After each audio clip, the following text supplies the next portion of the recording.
ಎಲ್ರಿಗೂ ನಮಸ್ಕಾರ ಪ್ರಿಯ ವೀಕ್ಷಕರೇ, ನನ್ನ ಗುರು ಪರಂಪರೆ ಯೂಟ್ಯೂಬ್ ಚಾನಲ್ಗೆ ಸ್ವಾಗತ.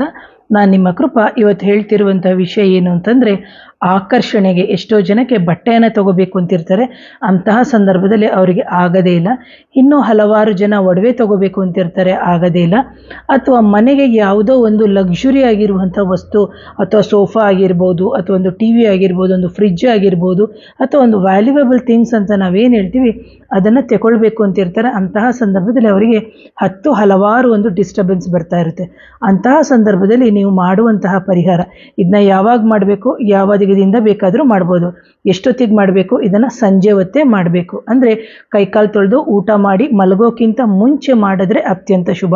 ಇಲ್ಲ ಮೇಡಮ್, ನಾವು ಆಫೀಸಲ್ಲೇ ಊಟ ಮಾಡ್ಕೊಂಡು ಬಂದಿದ್ದೀವಿ, ಮಾಡ್ಬೋದಂದರೆ ಖಂಡಿತವಾಗ್ಲೂ ಕೈಕಾಲು ತೊಳ್ಕೊಂಡು ಮಾಡಿ ಅಂತ ನೋಡಿ. ಒಂದು ಸಣ್ಣದಾಗಿರುವಂಥ ಮಣ್ಣಿನ ಹಣತೆಯನ್ನು ತೆಗೋಬೇಕು. ಆ ನಂತರದಲ್ಲಿ ನೀವೇನು ಮಾಡಬೇಕು ಅಂದರೆ, ಸಾಧ್ಯವಾದಷ್ಟು 3 ಲವಂಗ ಅಂತ ಏನು ಹೇಳ್ತೀವಿ, ಆ ಲವಂಗಕ್ಕೆ ಬಂದು ಹೂಗಳಿರಬೇಕು, ಕಾಮು ಚೆನ್ನಾಗಿರಬೇಕು.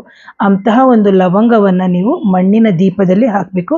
ಆ ನಂತರದಲ್ಲಿ ಕರ್ಪೂರ ಬರುತ್ತಲ್ಲ, ನಾವು ಬಟ್ಟೆಗೆಲ್ಲ ಇಡ್ತೀವಲ್ಲ, ನುಸಿಗುಳಿಗೆ ಅಂತ ಹೇಳ್ತೀವಲ್ಲ, ದಪ್ಪ ದಪ್ಪ ಕರ್ಪೂರ, ಅಂಥ ಕರ್ಪೂರವನ್ನು ನೀವು 2 ಹೋಳುಗಳಾಗಿ ಮಾಡಿ ಅದಕ್ಕೆ ಬಂದು ಹಚ್ಚೋದ್ರಿಂದ ಖಂಡಿತವಾಗ್ಲೂ ನಿಮಗೆ ಮನೆಯಲ್ಲಿ ಟಿ ವಿ ಆಗಿರ್ಬೋದು, ಫ್ರಿಡ್ಜ್ ಆಗಿರ್ಬೋದು, ವಾಷಿಂಗ್ ಮಿಷಿನ್ ಆಗಿರ್ಬೋದು, ಅಥವಾ ಒಡವೆ ತಗೊಳ್ಳೋಕ್ಕೆ ಅಡೆತಡೆ ಆಗ್ತಾ ಇದ್ದರೆ, ಅಥವಾ ಬಟ್ಟೆ ತಗೊಳ್ಳೋಕ್ಕೆ ಅಡೆತಡೆ ಆಗ್ತಿದ್ರೆ ಖಂಡಿತವಾಗ್ಲೂ ನಿಮ್ಮ ಜೀವನದಲ್ಲಿ ನಿಧಾನವಾಗಿ ಸುಧಾರಿಸ್ಕೊಂಡು ಇದು ಏನು ಅಟ್ರಾಕ್ಷನ್ ಮಾಡುತ್ತೆ. ಇಲ್ಲಿ ಬಂದು ಲವಂಗ ಬಂದು ಲಕ್ಷ್ಮಿಗೆ ಪ್ರಿಯವಾಗಿರುವಂಥ ಸಾಮಗ್ರಿ. ಇದು ಬಂದು ಅಟ್ರಾಕ್ಷನ್ ಕೊಡುವಂತಹ ಒಂದು ವಸ್ತು ಆಗಿರುತ್ತೆ. ಇದು ಹುರಿದು ಆದ ನಂತರ ನೀವು ಏನು ಮಾಡಬೇಕು ಅಂದರೆ, ನಿಮ್ಮ ಮನೆಯ ಹಿಂಭಾಗದಲ್ಲಿ ಯಾವುದಾದ್ರೂ ಗಿಡ ಇತ್ತು ಅಂದರೆ ಅದಕ್ಕೆ ಹಾಕಿ.